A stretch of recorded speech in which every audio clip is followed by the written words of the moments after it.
Beberapa waktu lalu, Gubernur DKI Jakarta Anies Baswedan dikabarkan tengah meninjau pelaksanaan vaksinasi di Koja, Jakarta Timur. Namun saat menyapa warga sekitar, tubuhnya jatuh tersungkur ke dalam selokan yang berada di sebuah gang kecil.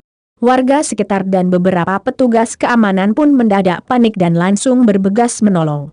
Momen mantan Menteri Pendidikan dan Kebudayaan jatuh ke dalam got ini viral di media sosial. Video tersebut diunggah pertama kali oleh pemilik akun Twitter @balarong dan telah dilihat lebih dari 1000 kali. Dalam video terlihat sejumlah petugas keamanan tengah memberikan imbauan kepada masyarakat untuk menjaga jarak.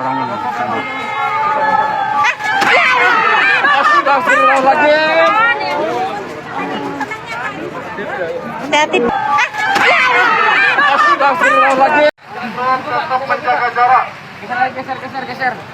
Tetap menjaga jarak.